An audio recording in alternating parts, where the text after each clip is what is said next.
Hello friends, welcome back to T point tech. Students, core Java की series में previous video में हमने reflection API की help से क्लास फाइल को यानी बाइट कोड को रीड करना सीखा था, जिसमें हमने बाइट कोड को रीड करके पता लगाया था रिफ्लेक्शन एपीआई की हेल्प से कि उस क्लास फाइल में कौन कौन से कंस्ट्रक्टर हैं, कौन से मेथड्स हैं, कौन से फील्ड्स हैं, ठीक, और कौन कौन से मॉडिफायर हैं। आज इस वीडियो में हम रिफ्लेक्शन एपीआई की हेल्प से क्लास के प्राइवेट मेंबर्स को इन्वोक करना सीखेंगे। क्लास के जो प्राइवेट मेंबर्स होते हैं वो केवल with in the class accessible होते हैं, लेकिन अगर हम चाहें तो उनको आउटसाइड दी क्लास भी इन्वोक करा सकते हैं with the help of reflection API. अब ये कब जरूरत पड़ती है? जब हम टेस्टिंग में या डिबगिंग में या कोई फ्रेमवर्क डिजाइन कर रहे हैं, तो वहां पर हमें चेक करना होता है कि जो प्राइवेट मेंबर्स हैं वो सही से काम कर रहे हैं कि नहीं कर रहे हैं। तो वहां पर हम रिफ्लेक्शन एपीआई की हेल्प से प्राइवेट मेथड्स या कह सकते हैं प्राइवेट मेंबर्स को, चाहे वो मेथड हो, कंस्ट्रक्टर हो या फील्ड हो, उनको हम एक्सेस कर सकते हैं आउटसाइड द क्लास। तो आज इस वीडियो में हम प्राइवेट मेथड्स को इन्वोक करना सीखेंगे। नॉन स्टैटिक, विद आर्गुमेंट और विदाउट आर्गुमेंट, दोनों तरह के मेथड्स। आपको एक एग्जांपल देके समझाते हैं कि किस तरह से हम कोड को डिजाइन करेंगे। फॉर एग्जांपल, आपके पास एक क्लास है एबीसी, ओके, और इस क्लास के पास एक प्राइवेट मेंबर है मेथड void शो। ये मेथड है, ये इसकी बॉडी। अब मैं इस प्राइवेट मेथड को आउटसाइड द क्लास इन्वोक करना चाहता हूं, तो हम क्या करेंगे? अपनी मेन क्लास डिजाइन करेंगे और पैकेज इंपोर्ट कर लेंगे java.lang.reflect.star। तो पैकेज हमने इंपोर्ट किया है और रिफ्लेक्ट पैकेज से हमें एक मेथड नाम की क्लास मिलती है। उस मेथड क्लास के ऑब्जेक्ट को हम इस शो मेथड का रेफरेंस देंगे। किस तरह से करेंगे? चेक करिए। पब्लिक स्टैटिक वॉइड मेन, ये मेरा मेन मेथड है, ओके, ये इसकी आर्गुमेंट। अब हम क्या करेंगे स्टूडेंट्स? अब ये जो रिफ्लेक्शन एपीआई है, यहाँ पर आपको एक्सेप्शन थ्रो कर सकता है, तो आप यहाँ पे लिख दीजिए थ्रो एक्सेप्शन, या आप ट्राई कैच ब्लॉक का भी यूज कर सकते हैं। आपने लिखा थ्रोज एक्सेप्शन।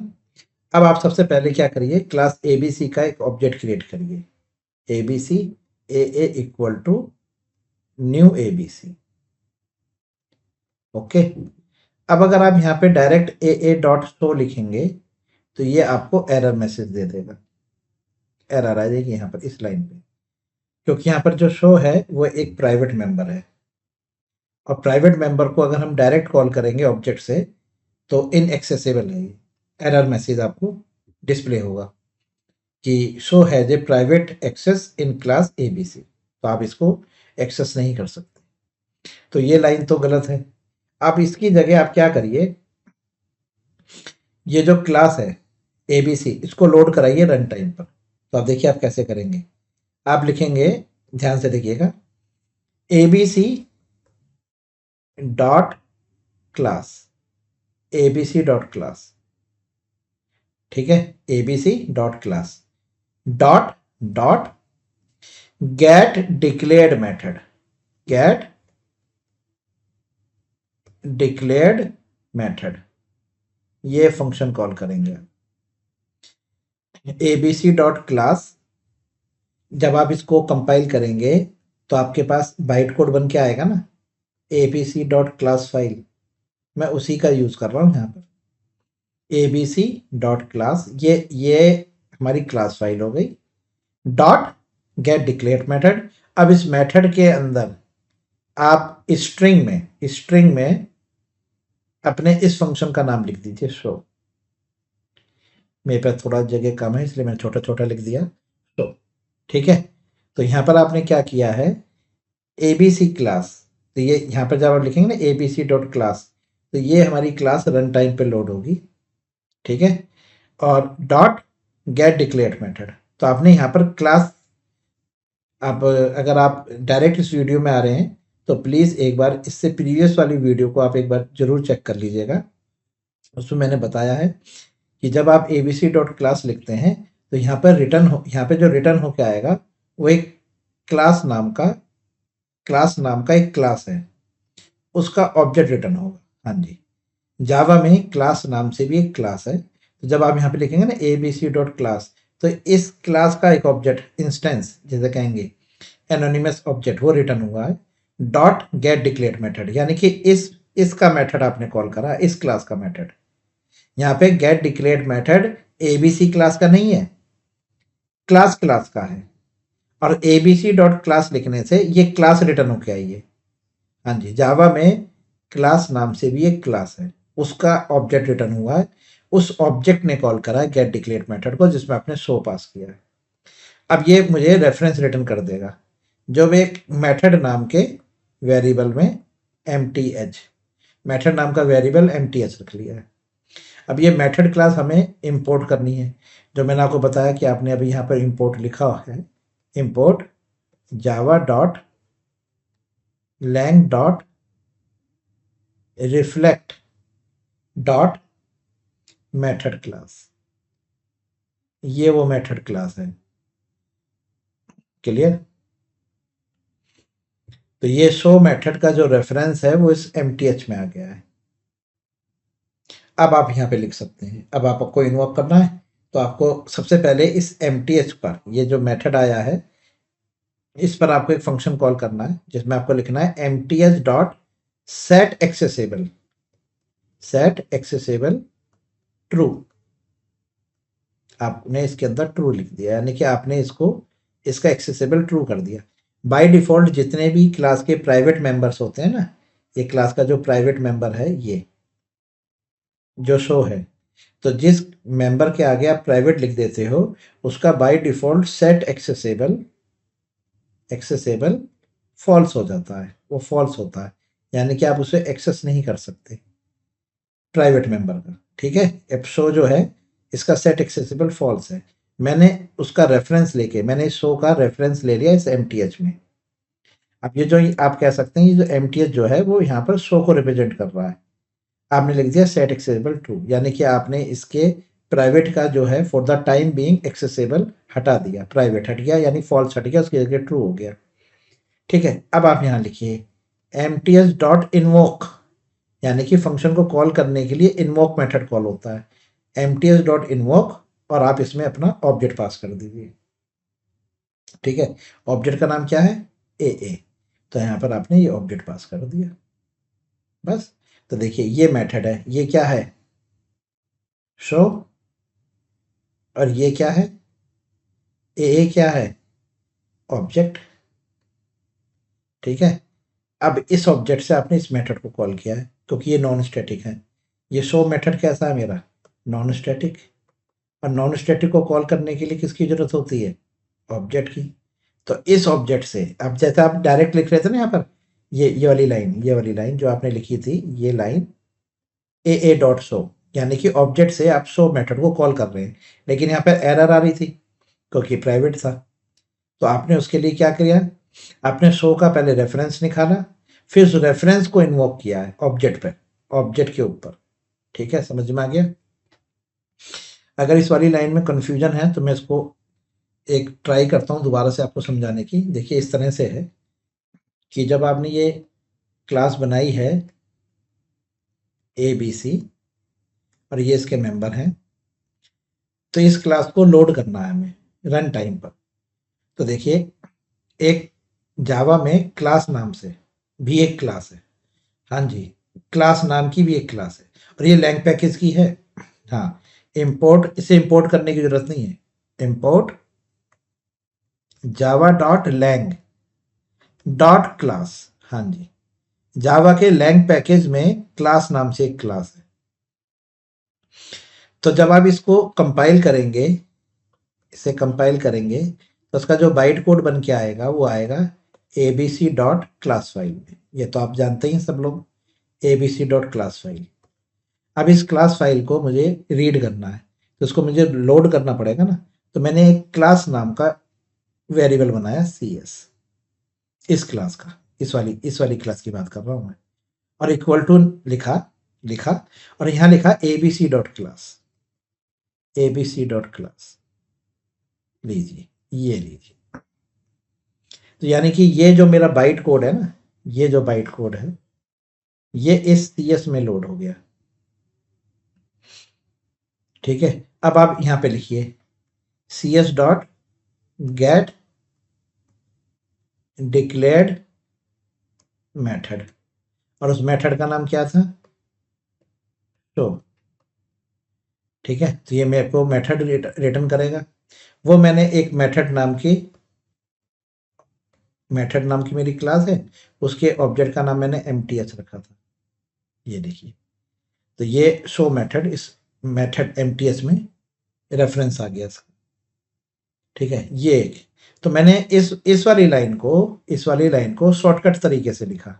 इस वाली लाइन को कैसे लिखा, यहाँ पर जहाँ पर आप सी एस लिख रहे हैं, ये जो सी एस लिख रहे हैं यहाँ पर, आप यहाँ पर डायरेक्ट सी एस की जगह A B C dot class भी तो लिख सकते हैं। यहाँ पर इस जगह जहाँ पर आप लिख रहे हैं सी एस डॉट, अब सी एस की जगह आप यहाँ पर A B C dot class भी तो लिख सकते हैं। बस मैंने वही तरीका वहाँ पे अपनाया है। क्लियर है? चलिए इसका प्रैक्टिकल करके दिखाते हैं, तो आपको जल्दी समझ में आएगा। देखिए, ये मेरी मेन क्लास है, इसके ऊपर मैंने एक क्लास और डिक्लेयर करी ए बी सी। ओके, और इस ए बी सी के अंदर मैंने एक पब्लिक मेथड डिक्लेयर करा है, sorry private method, void show। ठीक है, और पैकेज इंपोर्ट कर लेते हैं, import Java dot lang dot reflect dot method.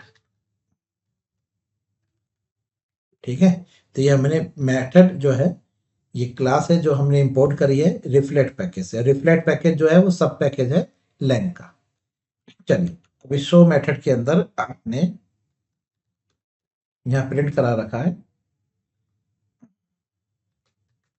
Private method show. ठीक है, चलिए अब आप कहते हैं कि सर क्लास एबीसी का एक ऑब्जेक्ट क्रिएट कर लीजिए,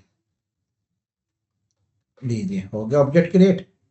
अब आप ए डॉट अगर शो यहाँ लिखते हैं, तो पहली बात तो वो आपको दिख ही नहीं रहा, फिर भी आपने लिख दिया, सजेशन में तो आया ही नहीं वो, शो लिखा। अब आप देखिए एरर आ रहा है, क्या रहा है ना, show has private access in ABC. Compile run करके देख लीजिए, एरर आएगा आपको,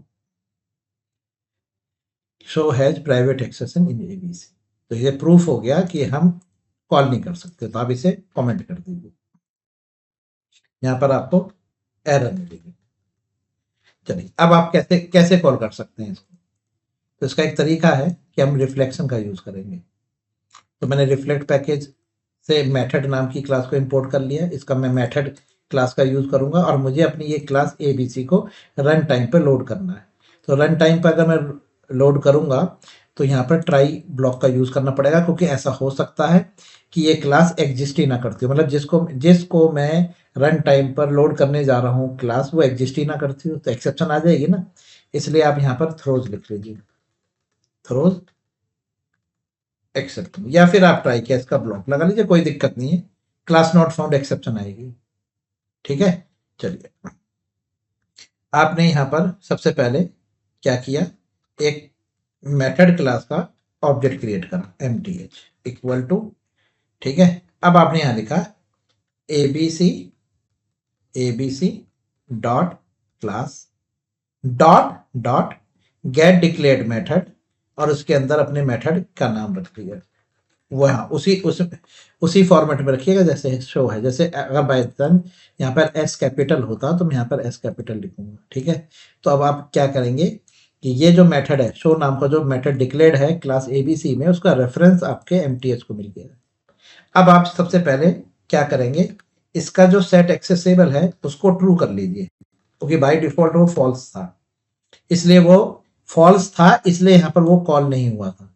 अब वो ट्रू हो गया है। अब यहाँ लिखिए एमटीएस डॉट इनवोक और ऑब्जेक्ट पास कर दीजिए एबीसी। तो देखिए ये वाली लाइन और ये वाली लाइन सेम समझो आप। यहाँ पर एमटीएस जो है उसके पास रेफरेंस शो का है, और ये नॉन स्टैटिक मेथड है, इसलिए मुझे इसको कॉल करने के लिए ऑब्जेक्ट की जरूरत है। वो ऑब्जेक्ट मैंने यहाँ पास कर दिया है। अब अगर मैं इस प्रोग्राम को रन करूंगा तो आप देखिएगा यहाँ तो एरर मैसेज आया था, यहाँ एरर मैसेज नहीं आएगा और ये इन्वोक हो जाएगा। तो स्क्रीन पे लिखा आ जाएगा प्राइवेट मेथड शो। देख लीजिए लिखा आ गया ना, ये देखिए प्राइवेट मेथड शो, यानी कि आपने क्लास के प्राइवेट मेथड को आउटसाइड द क्लास इन्वोक कराया है with the help of reflection API. Clear है? अब ये कैसा मेथड था? विदाउट आर्गुमेंट वाला, मतलब इसमें पैरामीटर नहीं है। अब अगर ये पैरामीटराइज होता तो कैसे करते? चलिए देखते हैं। मान के चलिए एक प्राइवेट मेथड में और बना रहा हूं जिसकी रिटर्न टाइप तो वॉइड है और मेथड का नाम है डिस्प्ले, और इसमें मैं एक स्ट्रिंग मैसेज पास करूंगा जो ये डिस्प्ले कराएगा स्क्रीन पर एस आउट, और ये मैं प्राइवेट डिस्प्ले कॉल हुआ है मैसेज के साथ। चलिए, यानी कि एक मैं मैसेज पास करूंगा डिस्प्ले के अंदर जो प्रिंट होना है, डिस्प्ले मेथड। चलिए, तो ऑब्जेक्ट हमारा सब कुछ बना हुआ है। फिर दोबारा से यहां पर लिखिए मेथड mth2 रख लेते हैं, इस ऑब्जेक्ट को 1 कर लेते हैं, ठीक है। चलिए mth2 इक्वल टू, अब आप क्या लिखेंगे, abc dot class dot get declared method. अब मेथड का नाम लिखेंगे आप। अब जब यहां पर आप मेथड का नाम लिखेंगे तो मेथड का नाम तो डिस्प्ले है, वो लिख दीजिए। अब उसके पास क्या है, आर्गुमेंट है ना, स्ट्रिंग टाइप, तो आपको यहां पर मेंशन करना पड़ेगा कॉमा, और यहां पर आप लिखेंगे, यहां पर जो आर्गुमेंट है उसके अंदर वो स्ट्रिंग क्लास, ये आपको बताना पड़ेगा। मतलब इस डिस्प्ले के अंदर जो आर्गुमेंट आपको पास करनी है वो आर्गुमेंट आप यहाँ पे लिखेंगे। मान के चलिए इंटीजर टाइप होती तो आप यहाँ पे लिखते इंट क्लास। मान के चलिए इसके अंदर पहली आर्गुमेंट इंटीजर और दूसरी आर्गुमेंट फ्लोट है, तो यहाँ पे लिखते हैं int dot class comma float dot class. Clear है? समझ में आया? चलिए इसका भी अभी एग्जांपल कवर कर लेते हैं। तो अब ये स्ट्रिंग क्लास, यानी कि यहाँ पर आपको इस डिस्प्ले के अंदर एक स्ट्रिंग मैसेज पास करना है, ये आपने आर्गुमेंट का टाइप बताया, पैरामीटर का टाइप। चलिए फिर दूसरा क्या है, आप इसका सेट एक्सेसिबल क्या करेंगे, ट्रू। आपने सेट एक्सेसिबल ट्रू कर दिया। फिर आप क्या करेंगे, mts2 डॉट इनवोक और ऑब्जेक्ट का नाम ए, ऑब्जेक्ट पास करिए। ऑब्जेक्ट का नाम क्या था हमारा, हाँ ए ही है, ए कॉमा। अब वो मैसेज जो आप मैसेज यहाँ भेजना चाहते हैं वो मैसेज आपको यहाँ पर रखना है। जैसे कि आपने लिखा कॉमा, क्या भेजना चाहते हैं, आपने कहा हेलो वर्ल्ड, ठीक है, ये लिखिए, और ये सेमीकोलन। तो ये एमटीएस टू यानी डिस्प्ले इन्वोक हुआ है, इस ऑब्जेक्ट पे हुआ है, और जो आर्गुमेंट है वो आपने पास करी है हेलो वर्ल्ड। अब आप अगर आप इस प्रोग्राम को रन करेंगे तो स्क्रीन पर लिखा आएगा प्राइवेट डिस्प्ले हेलो वर्ल्ड। ये देखिए private display hello world. Clear है? तो इसमें आपने पैरामीटराइज कॉल करा है।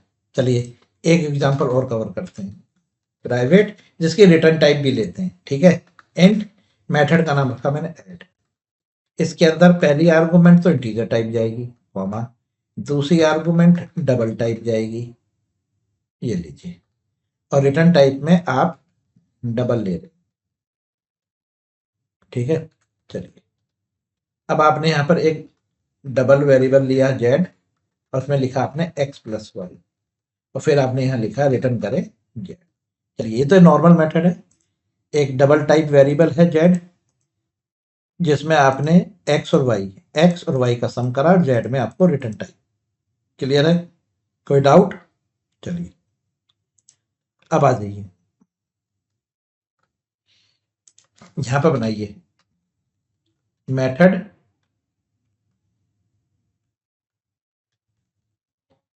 MTS3 equal to ABC dot class dot get declared method. Declared method का नाम बताइए ऐड, कॉमा। अब बताइए उसमें पैरामीटर क्या है। पहला इंटीजर है, दूसरा डबल है, तो बस आपको यहाँ पे क्या लिखना है, int dot class comma double dot class, बस ये लिखना है। समझ गए? चलिए अब मेथड 3 का जो प्राइवेट एक्सेस लगा हुआ है उसको, है ना, उसका सेट एक्सेसिबल ट्रू कर दीजिए, क्योंकि इसका set accessible by default false था, इसलिए ये कॉल नहीं होता। अब आपने ट्रू कर दिया, अब आप इसको इन्वोक कराइए, तो यहाँ लिखिए MTS3 डॉट इन्वोक। इन्वोक आपने यहाँ पर किसको कॉल करा, इन्वोक को।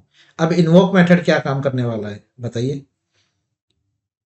इन्वोक मेथड किसको कॉल करेगा, ऑब्जेक्ट को, मतलब ऑब्जेक्ट पे काम करेगा। तो ऑब्जेक्ट है ए कॉमा, अब आप पैरामीटर पास करिए। पहला पैरामीटर आपका इंटीजर टाइप है तो आपने कहा 12, दूसरा पैरामीटर आपका डबल टाइप है तो आपने लिखा जैसे कि 10.0। तो अब इन दोनों का जो सम आएगा वो आने वाला है आपके पास रिटर्न में। अब रिटर्न टाइप ले लीजिए, तो रिटर्न में आपने यहाँ लिखा डबल और आंसर आपने डब्लू में लिखा, ठीक है। तो रिटर्न टाइप आपकी किस में आ रही है, डबल, डब्लू में, और इसको आप प्रिंट करा लीजिए एस आउट, और ये आपने डब्लू प्रिंट करा, ठीक है। अब ये यहाँ पर इन्वोक में क्या कह रहा है हमसे, अच्छा रिटर्न टाइप को आपको डबल में टाइप कास्ट करना पड़ेगा ना, क्योंकि इसकी रिटर्न टाइप जो है वो एक ऑब्जेक्ट टाइप होगी, तो रिटर्न में आपने डबल लिख दिया, ठीक है। मतलब यहाँ से जो मेथड 3 से रिटर्न होके आएगा वो डबल टाइप आ रहा है, देख लीजिए ना यहाँ पर डबल है ना, इसलिए मुझे वहां पर डबल लिखना होगा। क्लियर? चलिए अब हिसाब से रन करके देखिए, आंसर विल बी 12 प्लस 10 22.0। देख लीजिए, देख लीजिए 22.0। आप यहाँ पर लिख लीजिए ना, यहाँ पर ऐड, या आपने यहाँ पे 5 लिखा है तो आंसर आएगा 22.5। ये देखिए, क्लियर है? तो इस तरह से आप क्लास के प्राइवेट मेंबर्स को कॉल कर सकते हैं, विदाउट पैरामीटर वाले को, विद पैरामीटर वाले को, विद रिटर्न टाइप वाले को। क्लियर है? कोई डाउट स्टूडेंट्स? चलिए, तो स्टूडेंट्स इस वीडियो में हमने कवर किया कि किस तरह से हम क्लास के प्राइवेट नॉन स्टैटिक मेंबर्स को कॉल कैसे करते हैं। नेक्स्ट वीडियो में हम कवर करेंगे क्लास के स्टैटिक मेंबर्स को कैसे कॉल करेंगे, कंस्ट्रक्टर्स को कैसे कॉल करेंगे, और क्लास के फील्ड्स को कैसे कॉल करेंगे। अगर ये वीडियो आपको समझ में आई, अच्छी लगी, और ये एग्जाम्पल जो हमने कवर किया है ये आपको समझ में आया है, तो आप इस वीडियो को अपने फ्रेंड्स के साथ भी शेयर करिए, लाइक करिए और कमेंट्स करिए। और अगर आप हमारे चैनल पर नए हैं तो प्लीज़ हमारे चैनल को सब्सक्राइब करिए। Thank you very much. Good bye.